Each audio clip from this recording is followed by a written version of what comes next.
Amy O'Connor, how are things? Good. How are you, Tommy? Yeah, busy week for you. We'll get back to that in a second because you had a league final success the weekend with Cork. You've got Munster Championship action this weekend, and in the middle, you are representing Kellogg's Cúl Camps. It is another year of Kellogg's and the GAA working together. It's their 14th year partnering around the Cúl Camps, and a key focus this year is the Cúl and Curious initiative. So it's a unique introductory camp for children from migrant families that's taking place tomorrow in County Clare. So you're getting an early run into Clare before the weekend. Yeah, It's tomorrow in yeah. Lisdoonvarna. Talk to us a little bit about that camp that you're going to be working at this week and you're going to be coaching some of the kids at. Yeah, it's class. I suppose Kellogg's have come up with this cool camp initiative with the kids from migrant backgrounds. And essentially they're just giving them a flavour for what, GA is all about and giving the kids the opportunity to come into the camp. And I think it's brilliant because, we're blessed with the sport that we have in Ireland. And, we should be very proud of that sport, be it camogie, Gaelic football, ladies football or hurling. And it'll be brilliant to give them a flavour for that. And, it hopefully then they'll be interested in getting involved in it and maybe into the summer they might join the cool camps then and I think it's brilliant and again as I said we should be so proud of it. I'm just so proud of our sport. Yeah, no, it's brilliant. What like have you coached kids? Do you coach kids often? I'm sure you get dragged down to the odd session sometime, do you? Every now and then yeah I'd get You're fairly roped busy, like so. attention. Yeah I suppose I probably don't get the opportunity to do it as much as I'd like but maybe in years to come I might take a look at coaching. Just what would you be hoping to show the kids this week? I'd just be curious to what you're trying to get across to them. I suppose that the GA is a place where everyone can belong. Like there's a place for everyone in the GA, and that's across the board. Be it somebody that's the best player on a team, or it might be someone in the background, doing the logistics, or it might be someone doing the secretary's role and attending all the county board meetings. And there's so many diverse people within the GA, and the more diversity we can add to it, the better. And it's just kind of giving them a flavour for what Irish sport and Irish culture is all about. And as I said earlier, I think we should be so proud of it. So yeah, really looking forward to it. Yeah, no, best of luck with that. It'd be really interesting to see how that goes tomorrow. So be keeping an eye out for it. As I mentioned earlier, in the midst of a busy week, the weekend you secured that league title success. I actually was surprised that it was only your first medal, your first league title, given all the success that Cork have had in recent years in camogie. Like for a lot of the group, I think there was only three that possibly had won a league title maybe just over a decade ago. Like that's a big deal. Did you get to celebrate it at all? Yeah, I suppose like it's a huge deal.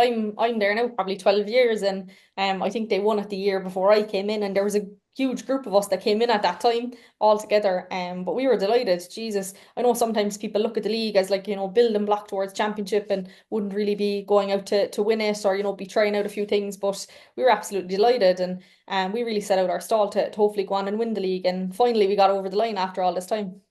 Yeah. I'm not actually, did you celebrate it? Yeah, we did. Like we enjoyed Sunday night or whatever. But back into business then on Monday morning and Yeah. looking at the analysis and back into the gym and training last night and looking forward to the Clare game now ahead.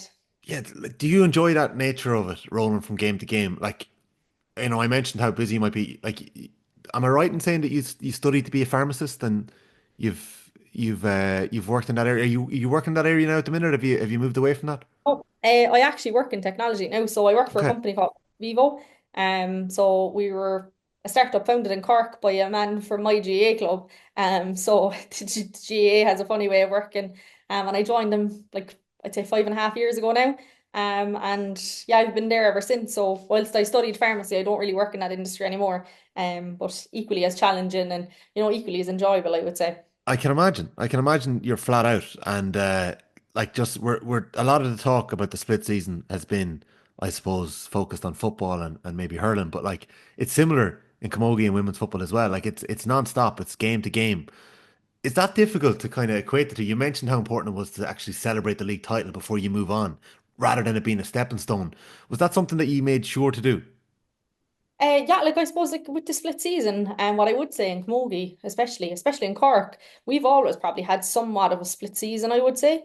Like very early days when I was on the panel, you might have one club game in the middle of the summer, but other than that, everything would come to a standstill for intercounty players until after you were finished with Cork. But I think as players, like you just want to play games, and I think this allows us to go from game to game to game. And I think it's very enjoyable. I know it might not be for everyone, but ultimately at the end of the day, as a player, you just want to play games.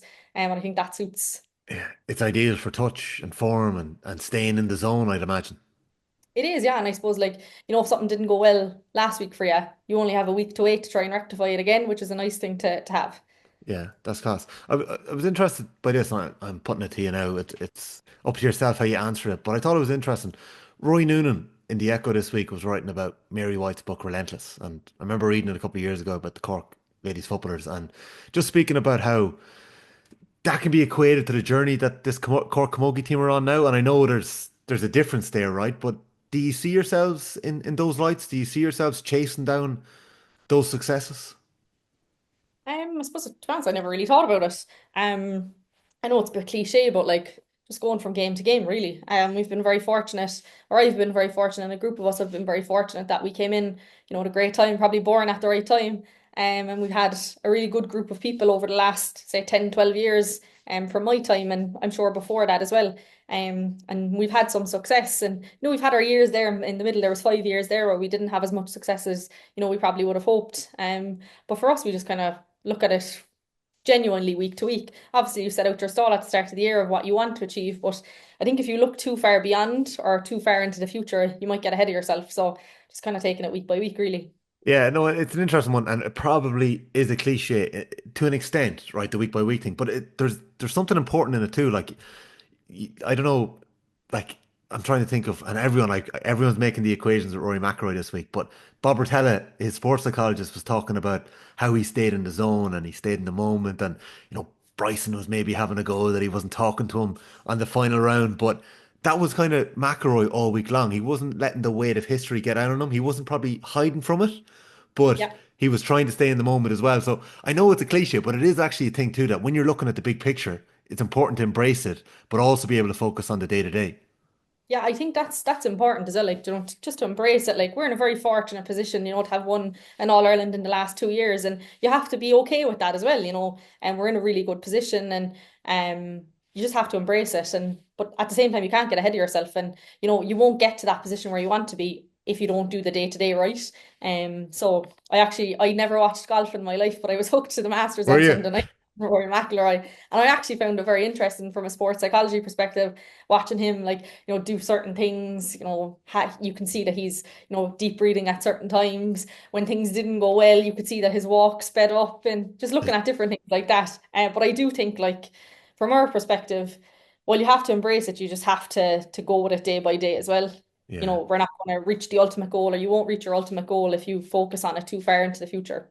My favorite thing was the strut after the high irons that he hit towards the green. You just knew that he was walking after it. You knew, I don't know whether it was in Yeah. hope that he give it an extra bit of an extra yard or two, or it was like, I know I've nailed it.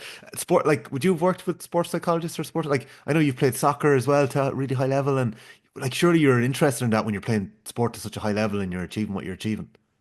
Yeah, like I love all sports. Jeez, as I said, I never watched golf in my life, but I felt like I was an expert on Sunday night. But Probably. it's interesting that you went the sports psychology route. Like, that's what you were trying to pick from it. Yeah, yeah, and like I suppose I would have done a lot of work with sports psychologies over the years.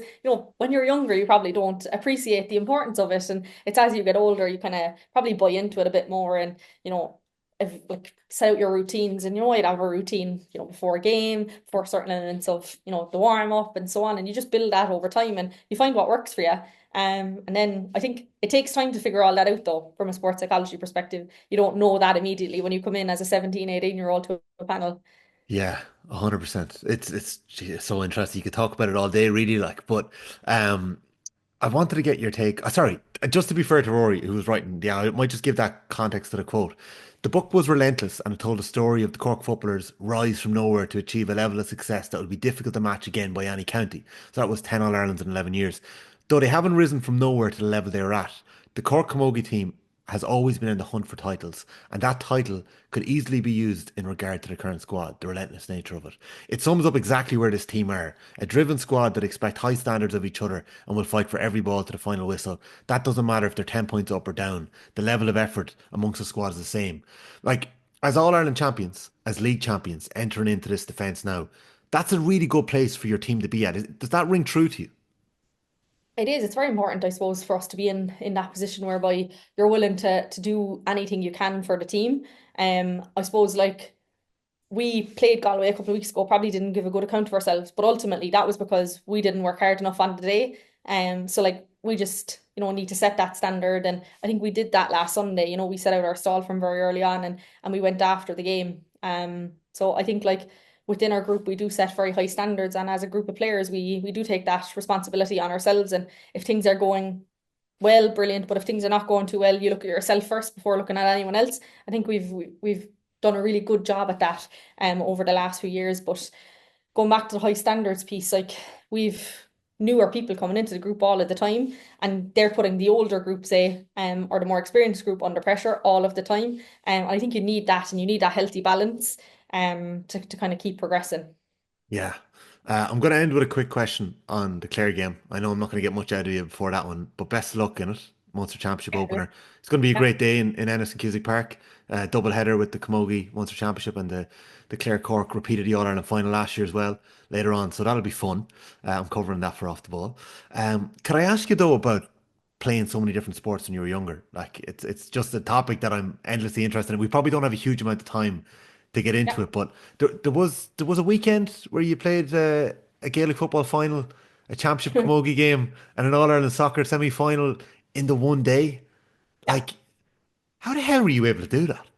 My poor dad traipsing up and down the country, I would say. No, I think like I was very fortunate. I got to try everything as a child, and eventually found what I loved the most in camogie. But I would encourage all children to try as much sport as you can. And like the cool camps, the Kellogg's cool camps are a great way to introduce people to sport and introduce kids to sport. And who knows, they might be the next Tony Kelly or whoever it might be. But Brave you, I think Connor. like I'm a better camogie player now because I played soccer and because I played Gaelic football. And equally, if I played soccer now, I would be a better soccer player because I'd have played camogie. And because there's so many different transferable skills. And I think like with younger people and kids, you'll eventually find what you like and what you love. You don't necessarily have to find something you're good at. If you love it and you enjoy it, then that's the main thing. And the only way you'll get that is if you try lots of different things. So I was very fortunate to have had those opportunities to try absolutely everything, I would say. Why did you? This is a very open question, but why did you get hooked or fall in love with sport? I actually don't know. To be honest, it was actually like total random why I joined like camogie. Like basically what happened was my cousin joined the club and his mother bought him all the gear, and after 2 weeks he gave up. So there was loads of gear and no one to use it. So my mum was like, sure, we'll try it. And that was it then, like absolutely loved it. I think the thing I love the most about sport is that you will always be rewarded for your effort eventually. It might not happen when you want it to happen, but I do believe that you'll always be rewarded for the amount of effort that you put into it. And I think that's what I love the most about it. Well, that's a great answer, and that's a class story. And the rest is history with a clatter of All Stars and George All Ireland fan. medals and Irish international soccer appearances and Gaelic football. So she's fair play to your cousin. What's his name? Dylan. Come on, Dylan. I'm Fair delighted with play. that. Great stuff. Amy O'Connor, lovely to chat to you. Hopefully catch you again soon at some stage. And best of luck this week with the Kellogg's Cool Camps and the Cool initiative that is the Cool and the Curious initiative that is taking place this weekend in Clare. And might catch you at the Munster Championship doubleheader at the weekend. Best of luck on that too. Thanks a million, Tommy. Thanks, Amy.